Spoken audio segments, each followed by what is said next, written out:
gimana kabarnya? Ketemu lagi dengan saya Bidan Yesi di YouTube channelnya Bidan Kita. Nah, ini pasti video yang lagi ditunggu-tunggu para ibu. Karena hari ini saya akan bahas tentang tips mudik yang aman saat Anda hamil. Hai, saya Yesi, bidan, penulis, konten kreator, YouTuber, ala-ala lah ya, fasilitator dan pelatih prenatal gentle yoga, hypnobirthing, serta penggiat gentle birth di Indonesia. Dan saat ini Anda berada di channel yang tepat karena di sini saya akan berbagi berbagai hal yang ada kaitannya dengan kesehatan ibu dan anak pokoknya. Jadi jangan lupa like, share, komen, subscribe kayak gitulah ya. Ya paling nggak biar aku semangat gitu ya. Oke. Nah, mudik, akhirnya ya. Setelah sekian lama loh ya.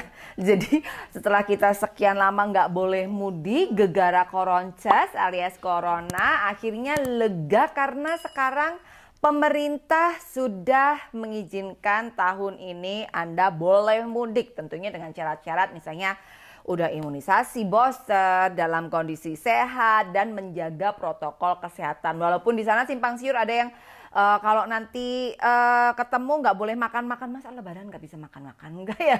Jangan ketemu lama-lama, aduh gimana. Tapi ya pokoknya apapun itu intinya pemerintah memperbolehkan kita untuk mudik.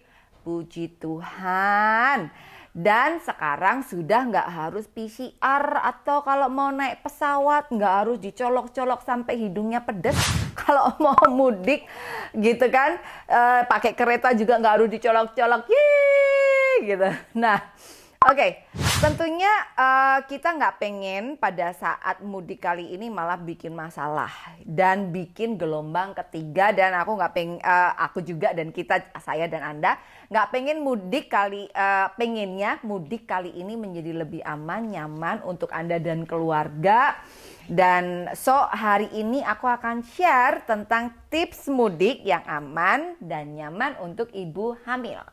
Nah, jadi gini, akan ada beberapa hal yang harus diperhatikan saat mudik. Jadi ada tiga poin dulu yang harus dipersiapkan pada saat mudik. Yang pertama adalah tentang umur kehamilan. Yang kedua tentang kondisi kesehatanmu. Yang ketiga adalah jarak tempuh, rute, kondisi lalu lintas, kondisi jalan, dan alat atau mode transportasi yang akan Anda gunakan. Nah, dari tiga itu aku akan jelasin satu persatu, oke? 3 poin ini. Nah, yang pertama tentang umur kehamilan.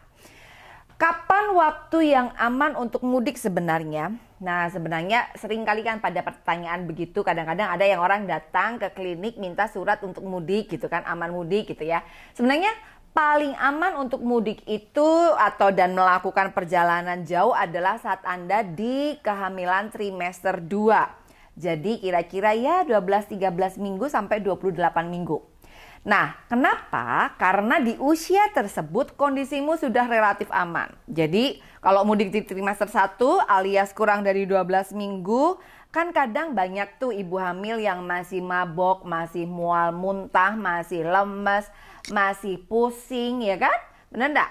Banyak keluhan dan masih banyak resiko keguguran. Jadi resiko keguguran masih besar. Nah, bayangin kalau trimester 1 ternyata Anda mual muntah, kemudian tetap mudik naik bus atau perjalanan jauh lagi, yo kemungkinan tambah mual muntah toh yo.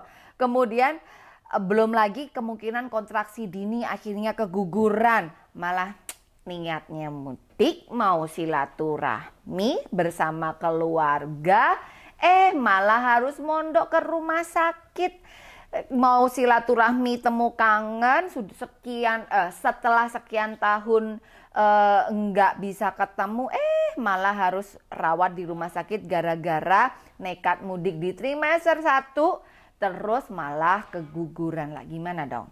Oke, jadi nggak usah gitu ya. Kalau misalnya pokoknya bener-bener trimester 1 coba hindari dulu kalau bisa. Oke, tenang. Nanti aku akan bahas di video ini juga tentang kalau misalnya aku trimester 1 tapi aku pengen tetap mudik, tipsnya yang aman bagaimana kayak gitu. Sabar-sabar, aku lanjutin dulu videonya. Nah, Kalau mudik di trimester 3, kenapa kok juga nggak boleh? Emangnya kenapa? Atau kenapa kok tidak disarankan? Emangnya kenapa? Jadi karena di trimester 3, terutama kalau di atas 36 minggu, bayimu bisa saja lahir kapan saja. Karena kan 36 minggu udah ready, 36 minggu ke atas sampai lagi.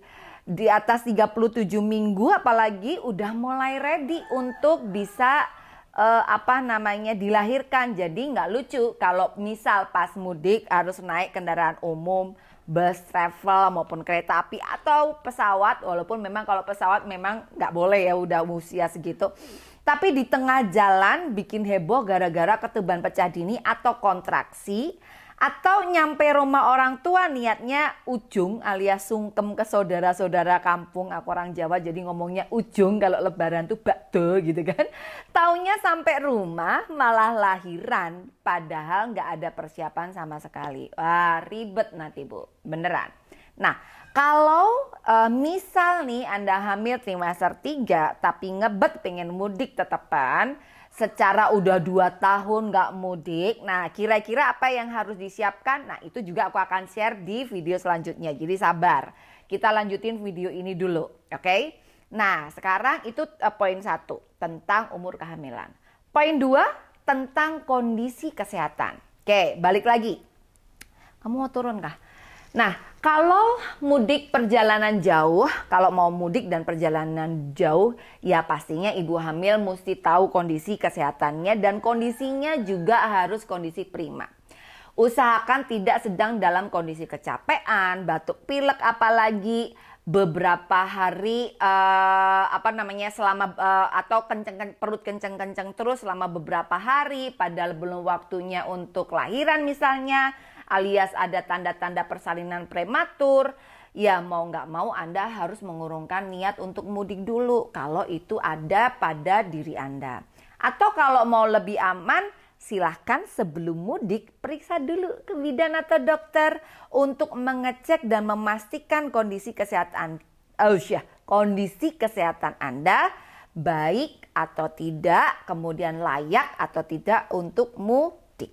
Oke, nah lalu poin ketiga tentang jarak tempuh, rute, kondisi lalu lintas, kondisi jalan, dan alat atau mode transportasi yang digunakan. Nah ini penting nih, ini agak banyak nih.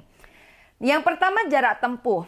Jarak tempuh akan menentukan bagaimana dan apa saja yang harus Anda persiapkan untuk mudik. Jadi kalau seandainya pas lebaran nanti Anda hanya perjalanan 1-2 jam, pasti beda dong dibanding dengan perjalanan lebih dari 2 jam, bener kan? Itu jarak tempuh. Pakainya jam aja, karena kalau pakai kilo ada yang macet, ada yang nggak macet ya kan? Nah terus, rute perjalanan. Kalau ini sudah ada kaitannya dengan teknis perjalanan nih, jadi Anda mesti pertimbangkan rute perjalanannya. Apakah antar kota, antar provinsi atau antar pulau. Kaitannya nantikan dengan jenis alat transportasi yang digunakan. Ada yang hanya membutuhkan satu mode alat kontrasepsi, satu mode alat transportasi sampai belibet. Ada yang harus menggunakan beberapa mode alat transportasi, bahkan ada yang harus menggunakan beberapa kali transit, harus melakukan beberapa kali transit. Nah, lalu yang ketiga, kondisi lalu lintas atau jalan, kemudian kondisi padat dan ramainya lalu lintas, termasuk daerah yang macet, kemudian atau tidak, tentu harus dipertimbangkan juga. Jangan sampai saat Anda hamil terjebak dalam kemacetan, lalu kurang minum, lalu nggak ada persiapan cemilan, kepanasan di jalan, dan endingnya perjalanannya tidak menyenangkan.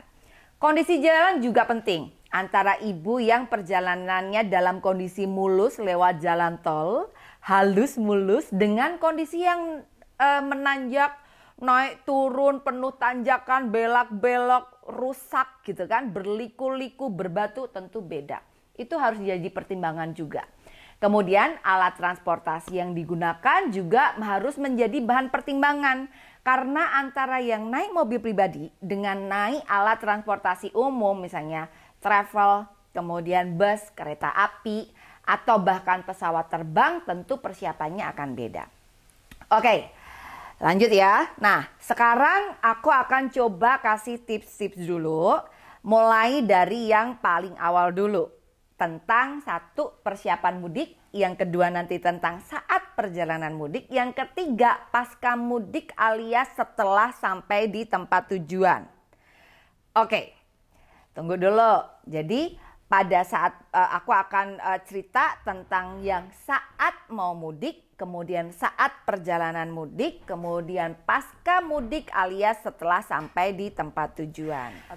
Oke, kita bahas satu-satu, agak panjang nih karena aku mau kasih informasi yang sedetail-detailnya pada Anda. Cuman jangan lupa subscribe dulu ya. Jadi like, comment, share biar aku pun semangat. Ini karena ini videonya aku nggak edit loh nanti, beneran. Aku nggak pakai editor, pokoknya butuh tak posting lah gitu ya. Nanti kalau nungguin dikerjain editor bisa lama banget, keburu Anda udah nggak mudik lagi ya toh. Gitu, jadi nggak apa-apa aku nggak edit, tapi ya kayak ala-ala kayak video-videoku sebelumnya, tapi yang penting informasinya jelas, detail gitu ya. Oke, nah tentang yang pertama adalah persiapan mudik. Seperti yang sudah aku spill di atas bahwa namanya lagi hamil ya mesti cek dan pastikan ini itu anu-anu gitu kan sebelum mudik kan.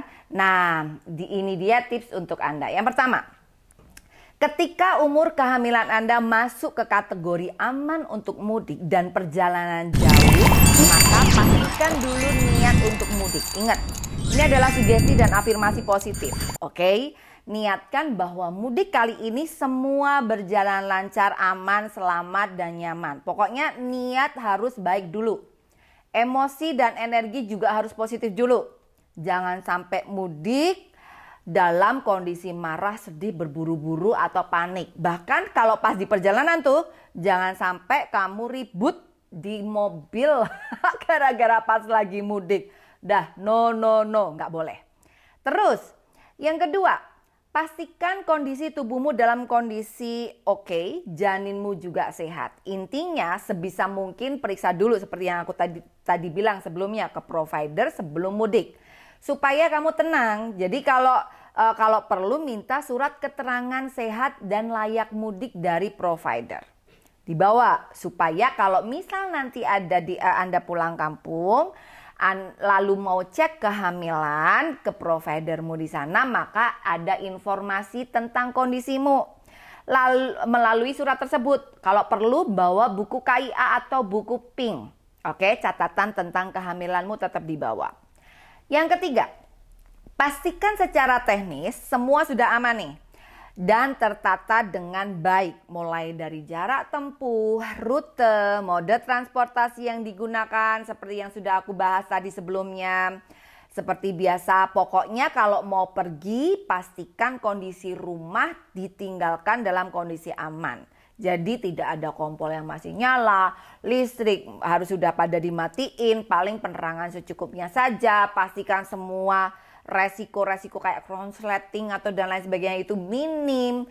Pintu rumah, jendela, pagar pastikan terkunci, kalau perlu dikasih gembok pengaman lebih aman. Ingat banyak maling gitu kan. Jangan sampai pas mudik kepikiran dengan rumah yang ditinggalkan. Oke, itu pesan-pesan sponsor ya, pesan-pesan sponsor. Yang keempat, tata dan persiapkan barang-barang yang akan dibawa dengan ringkas dan praktis. Ini akan tergantung dari berapa lama dan kemana perjalanan mudik Anda. Misalnya nih, selain baju-baju dan oleh-oleh yang masuk ke koper supaya ditaruh di bagasi mobil, kereta, bus maupun pesawat, pastikan Anda membawa tas jinjing yang berisi minuman, cemilan, obat-obatan P3K isi obat-obatan ini misalnya dari mulai essential oil lah, kemudian mungkin minyak kayu putih, minyak telon lah, segala macam betadine lah, pokoknya obat-obat P3K. Power bank, kabel-kabelan, pokoknya urusan gadget. Kemudian AirPods kalau ada nih, AirPods, kipas angin tangan gitu, gitu kan, biar sampai jangan sampai Anda kegerahan di jalan. Aku tahu ada AC, tapi kadang-kadang saking macetnya, aduh panas banget, ibu hamil tahu ya. Atau mungkin jaket atau shawl, biar jangan sampai Anda kedinginan atau malah masuk angin di jalan. Bantal kecil buat sanggap punggung pinggang, bantal leher biar bisa bobok nyaman di perjalanan. Bidet, tahu bidet enggak? Semprotan itu loh buat wawi. Buat cuci habis pipis gitu kan, buat dicuci kayak gitu kan. Kalau mau pipis di tempat umum biar tetap higienis, kadang-kadang kan tahu sendiri, kadang-kadang bisa pipis di posko kayak gitu kan, kotor gitu, kamu pakai itu. Kemudian masker, hand sanitizer, tisu kering, tisu basah, nah itu ya tisu antiseptik, nah itu kan udah protokol lah, itu harus kamu bawa juga. Terus gunakan baju yang nyaman, misalnya kaos, celana legging, atau kulot yang nyerap keringat, dan baju casual sepaket dengan sendal dan sepatu yang nyaman. Kalau perlu, kalau ibu hamil mah saranku pakai selop atau sendal jepit atau sneaker lah gitu. Tapi kalau itu kalau jauh pakai sneaker, tapi kalau misalnya enggak ya pakai selop aja lah ya, atau sendal jepit ya, jepit yang kira-kira enak buat perjalanan jauh. Gampang dicopot dan nggak bikin kaki tambah bengkak di perjalanan. Yang kelima, ingat komunikasi harus baik. Artinya gini, pastikan isi pulsa, paket internet, dan komunikasikan sama keluarga di kampung tentang hari, tanggal, jam Anda mudik, naik kendaraan apa, nomor polisinya berapa, kalau perlu share log, live lokasi, pakai baju apa, semua terpantau dengan baik. Jadi biar semuanya terpantau dengan baik oleh orang keluarga di rumah. 6. Ingat tentang rute dan harus paham di mana tempat pemberhentian untuk istirahat dan juga provider terdekat yang bisa diakses kalau di perjalanan tiba-tiba ada kondisi kegawat daruratan. Ini terutama kalau Anda menggunakan perjalanan darat kan. Kalau Anda menggunakan pesawat atau kapal karena beda pulau atau beda negara, ya pastikan cari layanan atau pos kesehatan di area dekat bandara supaya in case ada sesuatu Anda tidak panik dan bingung. 7. Pastikan Anda sudah update aplikasi-aplikasi yang mungkin dibutuhkan seperti Peduli Lindungi, kalau memang harus pakai iHack, kemudian Waze lah, Google Map lah, kemudian pastikan juga internet udah keisi, bensin udah aman, mobil sudah diservis total. Itu kalau misalnya Anda naik mobil pribadi, pokoknya semua sudah aman. Masalah teknis itu sudah pasti. Okay? Kemudian ingat yang ke-8 ya, ingat sebelum sebelum berangkat, pastikan sudah istirahat cukup sebelumnya. Sudah makan, minum yang cukup, plus sudah pupuk dan pipis sebelumnya biar nyaman di perjalanan. Oh ya, kalau misal Anda memilih untuk pakai pembalut dewasa atau semacam kayak Pampers selama perjalanan, mengingat Anda kalau naik kendaraan umum, kalau naik kendaraan biasa sih oke lah, tapi kalau naik kendaraan umum lalu perjalanan jauh dan tidak memungkinkan untuk bolak-balik berhenti cari toilet di pom bensin buat pipis, oke, silahkan. Boleh pakai pembalut seperti itu. Jangan sampai kenyamanan perjalanan mudikmu terganggu, gegara, bolak-balik pengen pipis, atau jangan sampai Anda akhirnya dehidrasi, gegara, takut minum biar nggak pipis-pipis terus. Oke? Yang ke-9, pastikan Anda mudik bersama pasangan atau teman atau keluarga. Jadi ibu hamil nggak boleh mudik seorang diri. Hebat amat ya mudik seorang diri. Kemudian yang 10, jangan lupa siapkan budget ekstra juga untuk jaga-jaga pokoknya. Itu tentang persiapan mudik. Nah, yang kedua, saat perjalanan mudik. Nah, ini akan sangat tergantung dengan mode transportasi yang Anda gunakan dan rute perjalanan serta kondisi arus lalu lintas Anda. Tapi gambaran secara umum begini tipsnya ya. Yang pertama, pastikan Anda tetap minum cukup dan nyemil. Ini supaya menjaga kondisi kesehatan tubuh Anda dan janin. Karena mudik lebaran, jadi mungkin Anda sedang berpuasa juga. Kalau aku sih, misal Anda lagi hamil terus mudik, nggak usah puasa dulu deh. Apalagi ibu hamil jangan puasa dulu deh, gitu, daripada dehidrasi, ya kan? Terus yang kedua, apabila memungkinkan, pastikan Anda mendapatkan tempat duduk yang lega dan nyaman. Misal Anda naik mobil pribadi atau travel, pastikan Anda duduk di tempat yang dekat jendela. Kemudian posisi kakinya yang agak lega, nggak terlalu umpek-umpekan alias nggak terlalu berdesak-desakan. Kalau naik bus dan jika memungkinkan cari seat yang ada dudukan yang nyaman, ada sandaran kaki misalnya, atau misal naik kereta kalau memungkinkan sekali lagi pilih kereta yang nyaman dan cepat sampai, misalnya pakai Argo Dwi Pangga, pakai Lodaya gitu kan, atau pilih yang eksekutif itu kalau memungkinkan, budgetnya memang ada. Intinya masalah seat atau tempat duduk ini menjadi penting agar selama perjalanan Anda merasa nyaman. Ngono ceritanya. Yang ketiga, pentingnya stretching. Tunggu aku jadi mau beresin tempat tidur dulu. Nah, pentingnya stretching. Nah, jika Anda mudik menggunakan mobil pribadi, travel atau bus, yang mana kadang di tengah perjalanan ada kesempatan untuk istirahat di rest area, ya manfaatkan kesempatan itu untuk sekedar buang air kecil dan stretching supaya badanmu tetap nyaman dan kakimu nggak bengkak. Karena kalau Anda naik, tunggu, kaki aku tadi ngomong sampai apa? Kaki nggak bengkak. Oke. Nah, kalau Anda naik mobil pribadi, Anda bisa sewaktu-waktu istirahat ketika dirasa Anda membutuhkannya. Dan paling tidak, kalau enggak sih, yang penting Anda tahu informasi. Nah, di mana rest area berada, terutama kalau perjalanan jauh lebih dari 8 jam, kemudian melewati jalan tol kayak gitu. Jadi, pastikan Anda tahu di mana saja titik rest area. Namun kalau misalnya Anda memang tidak ada waktu untuk berhenti sejenak untuk istirahat, nih misalnya Anda naik pesawat dan tidak memungkinkan untuk berhenti, berdiri dan jalan-jalan di lorong pesawat, ya kan? Kalau naik pesawat, ya berarti Anda harus melakukan beberapa gerakan stretching di atas tempat duduk. Nah, bagaimana gerakan stretching dan gerakan-gerakan sederhananya? Nanti bisa Anda lihat di video berikutnya. Oke. Yang keempat, ketika ada keluhan seperti flek, perdarahan, ketuban pecah dini di tengah perjalanan, pastikan Anda mengetahui di mana harus mencari pertolongan atau provider. Pastikan juga Anda tahu pertolongan pertama yang harus Anda lakukan. Misalnya nih, kasus pertama. Anda hamil pertama, umur kehamilan 28 minggu. Menempuh perjalanan mudik dari Jakarta ke Jogja, lebih tepatnya taruhlah pura-puranya rumahmu di Kalasan, Prambanan. Lalu alat transportasi yang kamu gunakan itu gini, bayangin ya, dari rumah ke stasiun Gambir mesti naik Grab 30 menit. Lalu naik kereta api eksekutif Argo Dwi Pangga. Dari tadi aku ngomongnya Argo Dwi Pangga, KAI mestinya ini ya.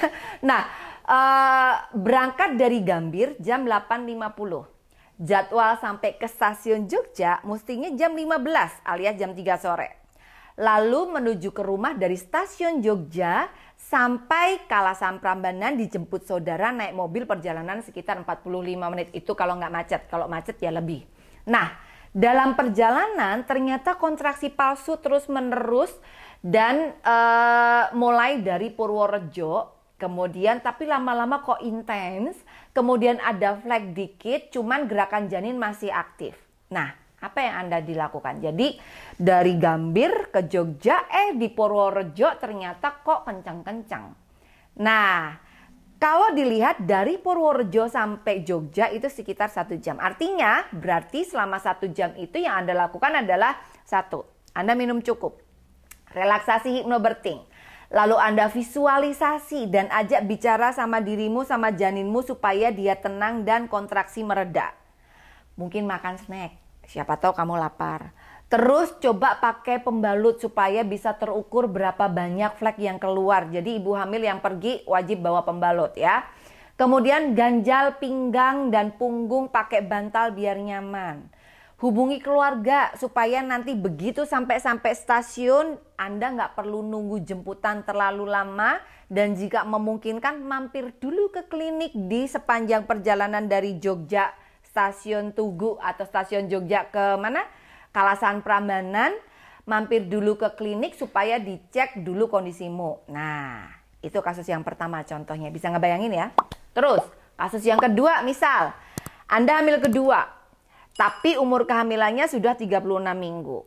Anak pertama 2 tahun. Rencana melahirkan di kampung halaman sekalian mudik. Padahal sudah dibilangin tuh, jangan mudik sekarang. Tapi nekat, alah wong pengen melahirkan di Jawa misalnya gitu. Nah, mudik naik bus eksekutif dari Jakarta ke Blora. Lebih tepatnya di desa Nglebak. Ini aku cari desa Nglebak di Blora, aku buka di Google kan. Blora, daerah yang terpencil. Oh, di Google dikatakan desa Nglebak. Aku langsung research, tahu nggak? Jadi, misalnya gini, berangkat dari rumah naik ke terminal Lebak Bulus, naik Grab 45 menit. Dari Lebak Bulus Jakarta berangkat jam 16.35 dan perjalanannya akan ditempuh sekitar 11 jam. Jadi sampai di Blora kota kira-kira jam 4.30 pagi-pagi ya.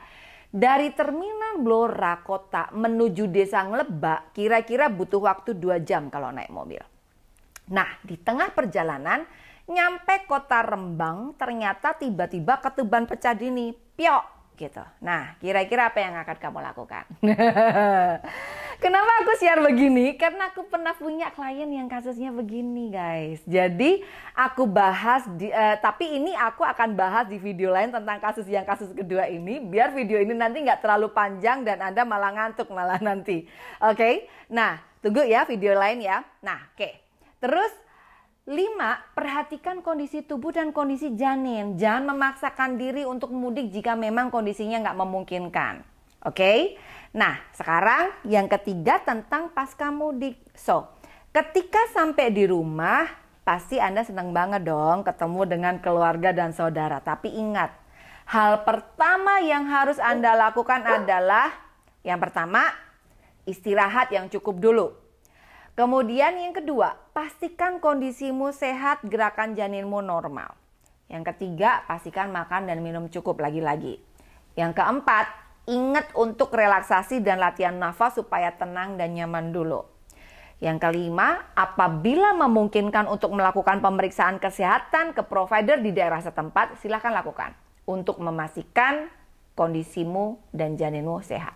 Nah, demikianlah tips dari aku, panjangnya videonya, oke, semoga Anda nggak ngantuk, tapi semoga bermanfaat. So, selamat mudik, tunggu video-video berikutnya, masih model pemudikan, tapi di sini aku mau bilang selamat mudik, sehat selalu, semoga selamat sampai tujuan, salam untuk keluarga, dan kalau ada masukan atau tips-tips lain kaitannya dengan mudik atau misalnya Anda punya pengalaman dan tips mudik yang bisa dibagikan, silahkan tulis di kolom komentar. Oke?